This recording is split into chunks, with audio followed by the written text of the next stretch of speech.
সাম্প্রতিক দুটি ঘটনায় বাংলাদেশ ও ভারতের কূটনৈতিক সম্পর্কে নতুন করে সৃষ্টি হয়েছে উত্তেজনা।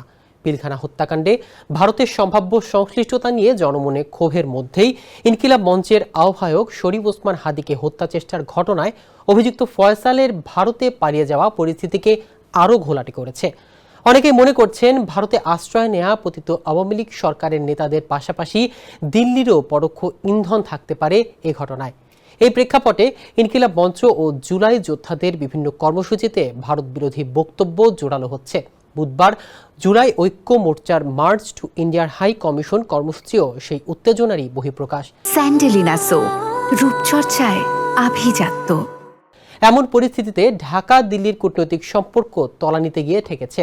গত 14 ডিসেম্বর ঢাকায় নিযুক্ত ভারতীয় হাই কমিশনার প্রণয় ভার্মাকে তলব করে বাংলাদেশ। এর 3 দিন পর নয়াদিল্লিতে নিযুক্ত বাংলাদেশের হাই কমিশনার এম রিয়াজ হামিদুল্লাহকে ডেকে পাঠায় ভারতের পররাষ্ট্র মন্ত্রণালয়। ঢাকায় ভারতীয় হাই কমিশনের বিরুদ্ধে সাম্প্রতিক হুমকি এবং বাংলাদেশের রাজনৈতিক নেতাদের দেয়া উস্কানিমূলক ভারত বিরোধী বক্তব্যের প্রতিবাদ জানাতে তাকে তলব করে ভারত। সাবেক রাষ্ট্রদূত হুমায়ুন কবির মনে করেন এটি কূটনৈতিক পাল্টা প্রতিক্রিয়া।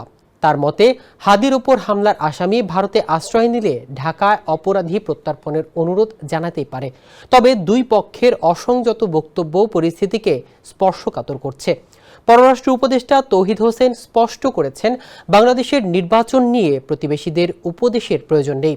সাবেক রাষ্ট্রদূত এম শফিউল্লাহ মনে করেন, নির্বাচন পরবর্তী সময়ে সম্পর্কের প্রকৃত চিত্র স্পষ্ট হবে। বিশ্লেষকদের মতে, সংযম ও সহযোগিতায় এই উত্তাপ কমানোর একমাত্র পথ।